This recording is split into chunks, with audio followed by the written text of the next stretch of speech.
but the effect and why sequestering carbon is really important right now regarding climate change. So sequestering carbon, basically what happens is the leaves on the plants through photosynthesis take in carbon dioxide out of the atmosphere, which is one of the big greenhouse gases that we talk about so much.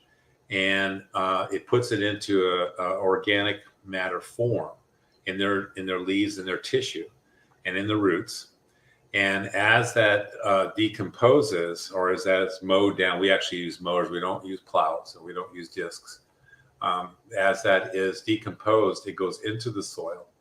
And that organic matter feeds the organisms that live in the soil that are beneficial to the soil, that keep the soil active and a very vibrant soil instead of a dead soil. And the carbon that's there stays for at least 5 years, but we continuously do this. So it's constantly, developing more carbon as it's using more or losing more carbon. So that's a sequestration of about 4 or 5 years of this carbon molecule that was once in the atmosphere. And it's doing it all by a natural means, photosynthesis, which plants do and have done for millennia. And nothing magical about it. It's just using this natural mechanism to sequester carbon. And as a consequence, the carbon in the atmosphere is reduced a little bit by me. And if everybody else did it, a lot more, of course. And as a consequence, that greenhouse gas would be reduced tremendously in the atmosphere. Additionally, it takes the nitrogen in the atmosphere, which is another greenhouse gas that methane is part nitrogen, as is ammonia and some other kinds of chemicals. And it takes that through the legumes and it fixes it into nitrogen and puts it into the soil, which then feeds our trees. Instead of using a synthetic fertilizer, we use legumes to synthesize an organic form of nitrogen that feeds and fertilizes our trees. So that's an additional reduction of another greenhouse gas that's especially methane, which is very, very potent.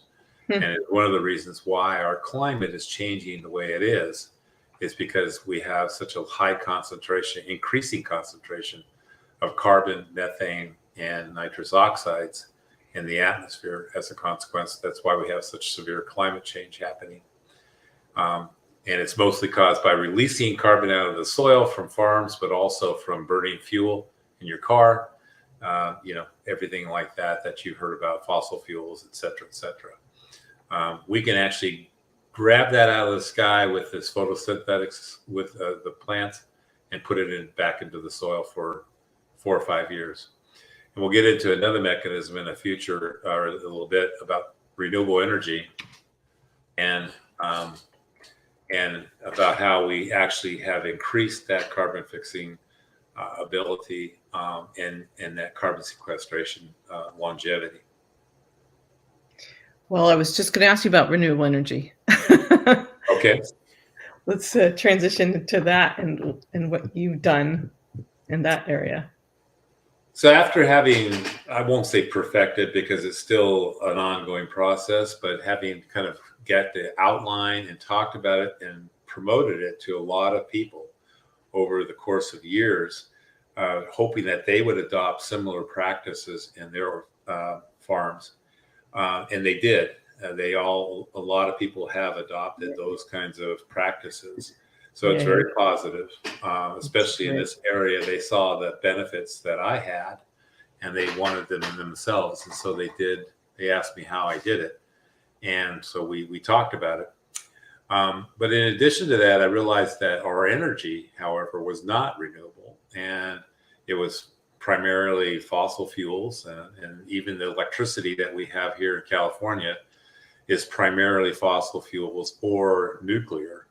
Nuclear is being phased out, but it's primarily fossil fuels and some hydroelectric, and now wind and solar and things of that sort. But back then, it was mostly just fossil fuels and nuclear. Set on a course to try to see what we could do to produce our own energy renewably by using walnut shells, which is a byproduct of our processing, and run it through what's called the pyrolytic gasifier, which is it's not burning it. We do burn about 15% of the shells to produce very high temperatures.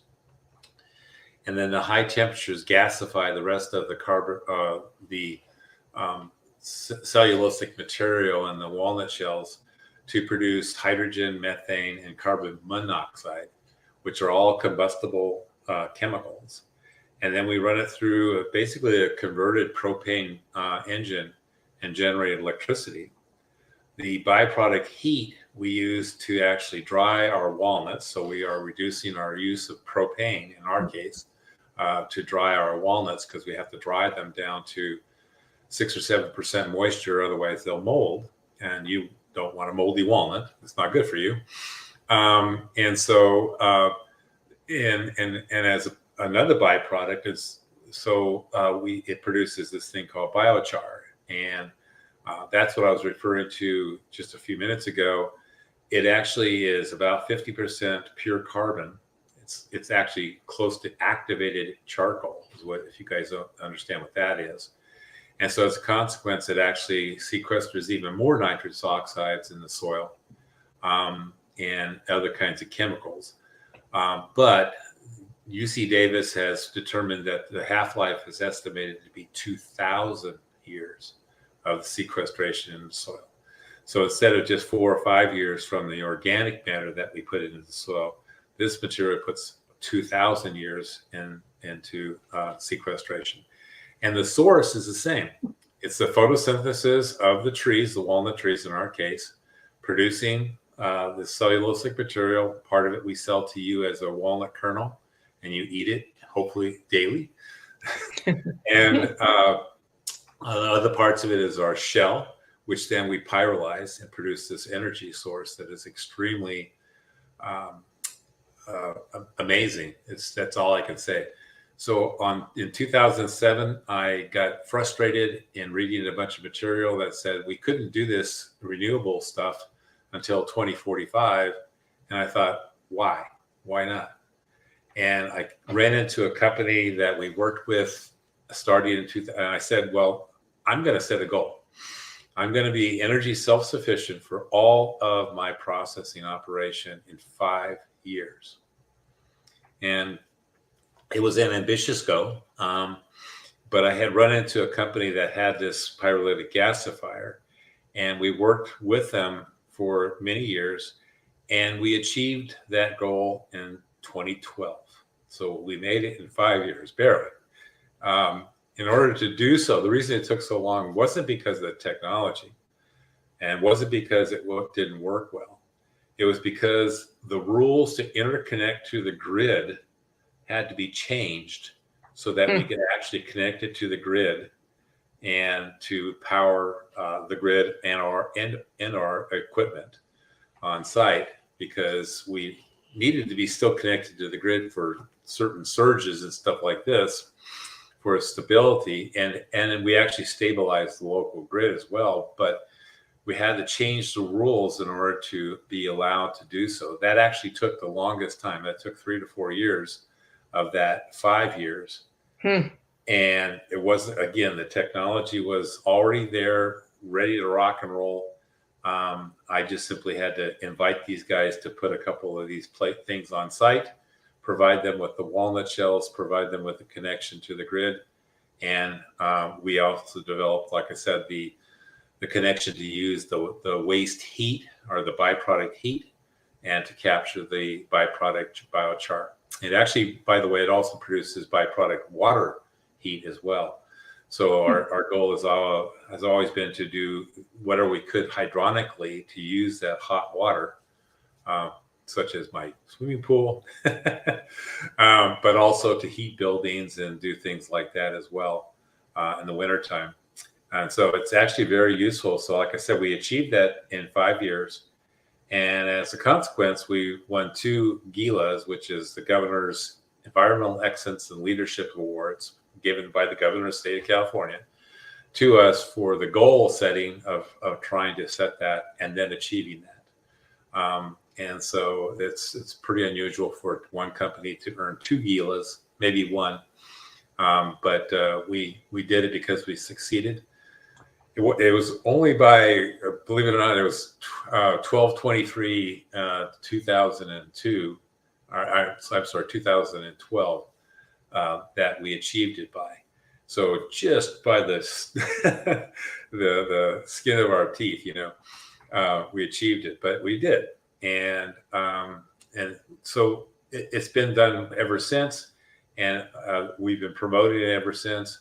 And it's something that is actually very much adaptable to not just walnut shells, but to prune pits, peach pits, olive pits, any kind of woody cellulose, prunings, forestry slash, from forest fires, you name it, it could be used that way. And again, it's nothing magical. It's, again, a natural method. You all seen it in a fire that you had in a pit. It produces this gas, which is combustible. If you look at a log that you throw in a very hot fire, short time later, oftentimes you'll see a little jet of flame coming out the side of the log. That's gas. That's the gas we're using. And it's like I say, it's combustible, and it's continuously produced as long as you have fresh cellulosic material in there. It was used during World War II instead of gas in Europe and also United States. And it's been, it's just a matter of the new technology is better because you could control the amount of oxygen in the chamber much more precisely and control the circumstances so it's more efficient, and so that it lasts longer and produces more energy. That's what's been helpful, is the technology improvements that have occurred. Wow. And as a side effect, if I may, there's been some indication that the product that we produce, not just any biochar, but the product that we produce with this gas fire, has a high graphene content, which some people are thinking that it may be the future replacement for lithium and lithium-ion batteries. And so for renewable energy batteries, it could be very, very helpful because we could produce it domestically. It doesn't catch on fire. The amount of electricity it holds per pound is much higher than lithium. And so therefore the batteries could be smaller and more powerful than the current lithium batteries. And this is kind of the next cutting edge. Apparently there's a fairly high concentration of graphene in this, which we're hoping to work with. Warren Buffett has a division of his company that is looking into this. We're hoping to work with them and others like them to promote that as another alternative usage of the biochar. So it's called graphene? Graphene. It's not graphite, it's graphene. Okay. Slightly different chemical composition. Okay. But it's basically the same thing. It's a carbon, just like graphite is, but it's graphene instead. I'm not sure of the formula, but anyway. Well, that's really encouraging, really encouraging. And I just want to repeat and echo a couple of things you said. Like, it's just mimicking nature. And I mean, your background in chemistry and botany, of course, you're well educated in how to figure out how to do that on a large wide system. But it's just a great reminder, like the answers in nature and also the technology is here. And in your example, the most difficult part was changing policies and laws, and that the human stubbornness part. One of the parts that frustrated me when we first did this is we already had a solar system on one of our roofs. And so we were already connected to the grid with the solar. And I was naive enough to think, oh, well, this is a no-brainer. We just add the biomass power to this, right? No, same meter, same agreement with the utility, in our case, PG&E. This should be simple to do, right? Well, No, I mean, they literally threatened to, when we hooked up, they sent me a cease and desist letter.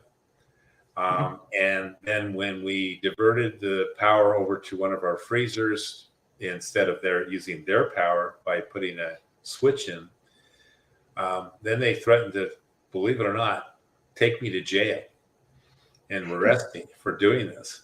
And I basically was getting so frustrated at that time. I said, go for it. Take me to jail. Because you were cutting into their profits. Yep. And I had already given a few interviews to some local TV stations. And I said, a couple phone calls and I'll expose your hypocrisy of saying that you're into renewable energy, but you're not really into renewable energy.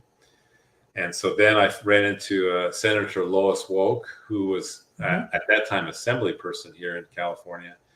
And she was willing to sponsor a bill to change the law so that it allowed us to be treated like solar. Not just us, but everybody that had any kind of renewable energy.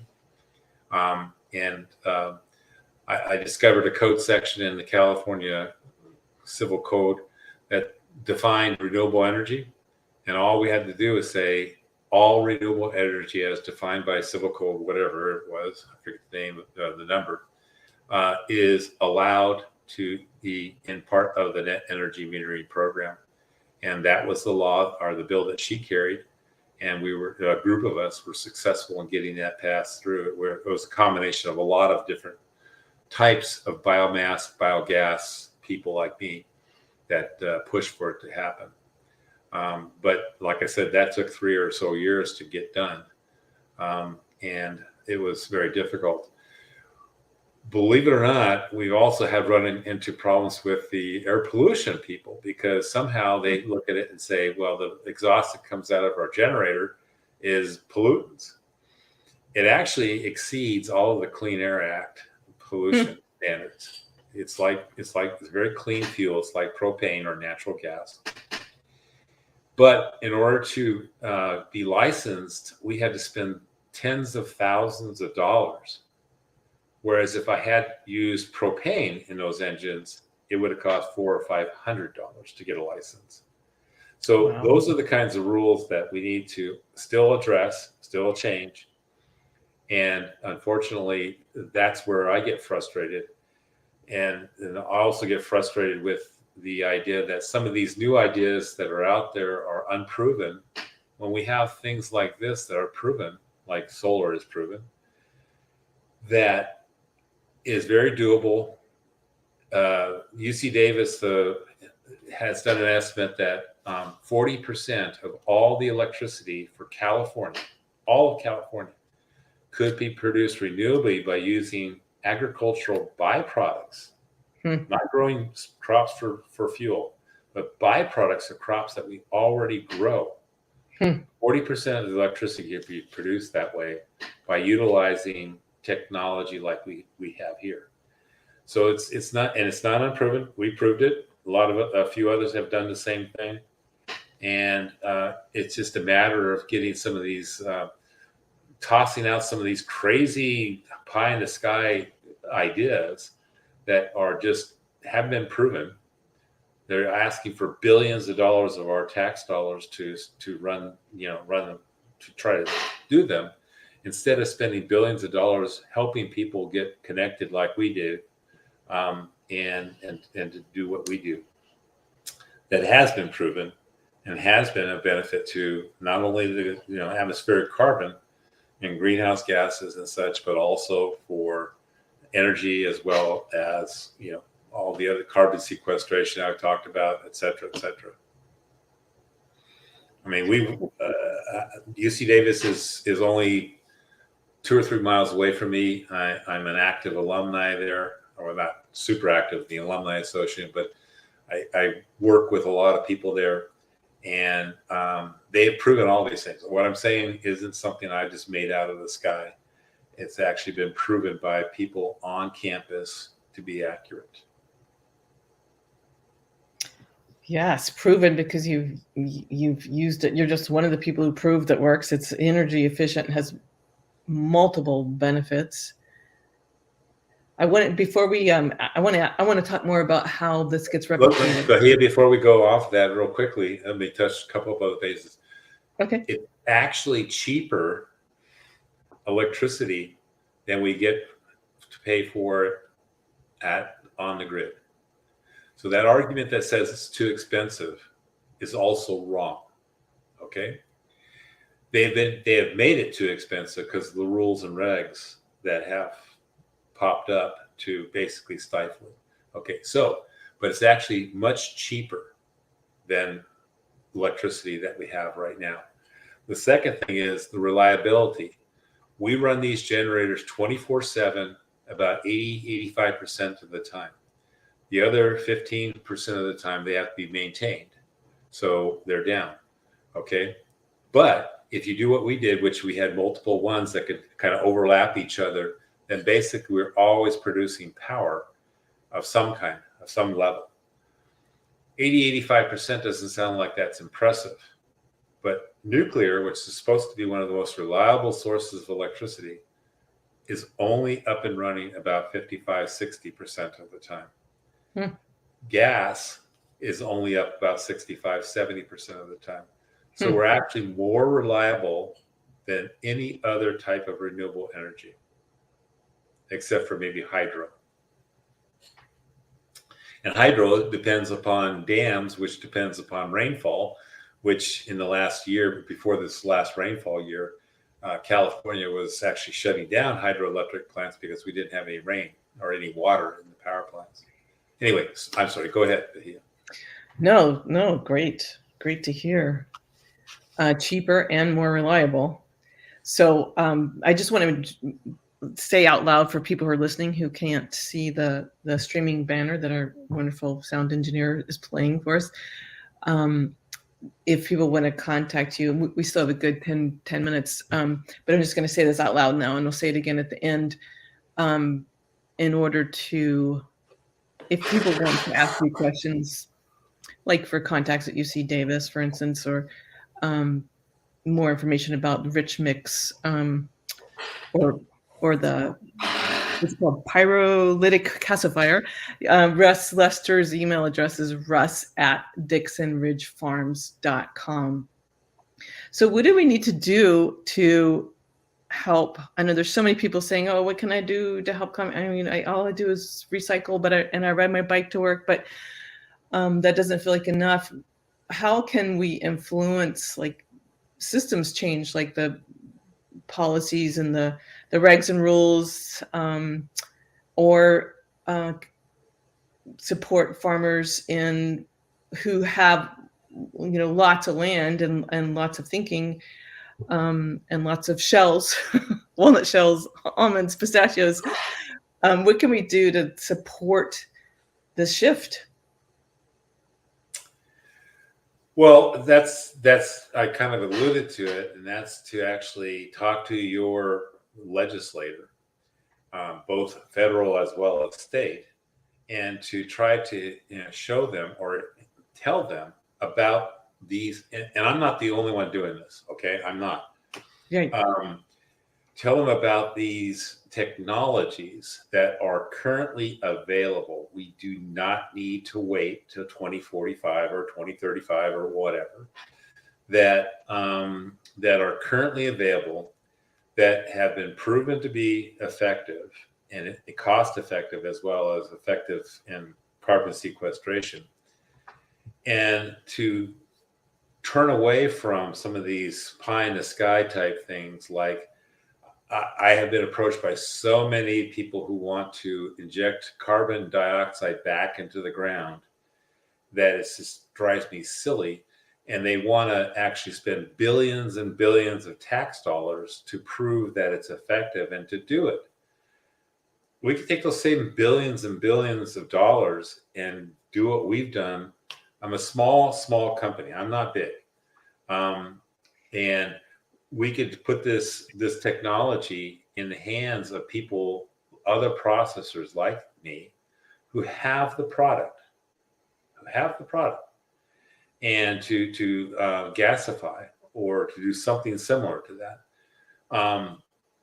and to make it so that it paves the way with these rules and regs and assistance, government assistance, to actually help them put the stuff on site. When I mentioned the fact that we had to work with CARB and get a license that costs us tens of thousands of dollars, I can't tell you how many people turned and walked away. CARB is the California Air Resources Board, by the way.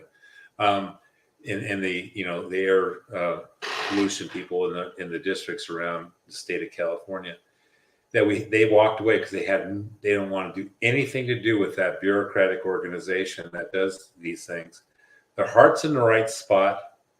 I advocated when I was a teenager for Clean Air Act and for these organizations to be formed, but we had no desire to make them the way they are today, where they're a bunch of, all they are is interested in getting fees off of people like me.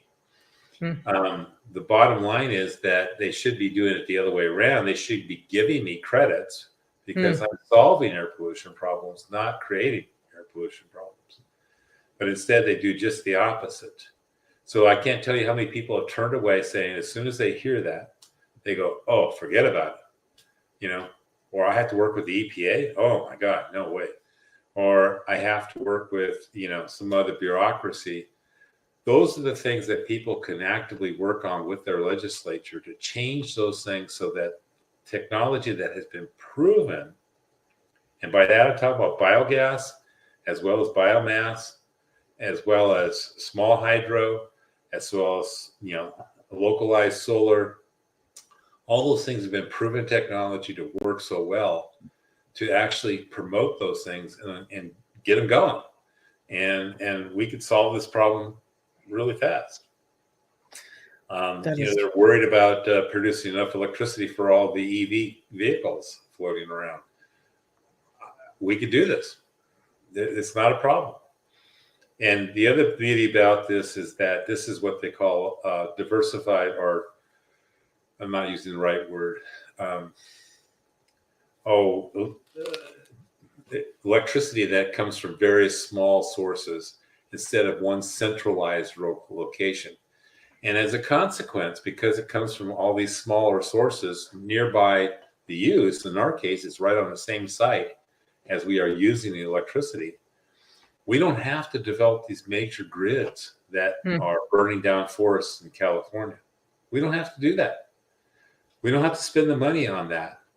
We can simply develop it so that the local grid can handle it and benefit from the various kinds of small generators that we would become.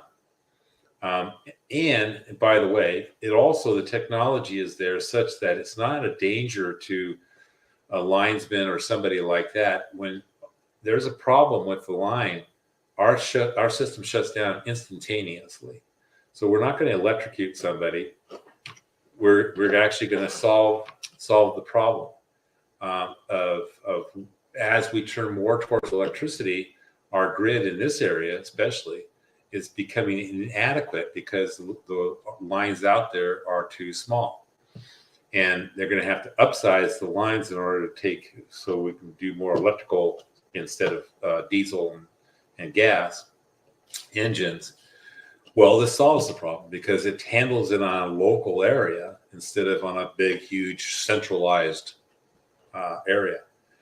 And it's doable. It's very similar to solar in that same regards. It's very doable.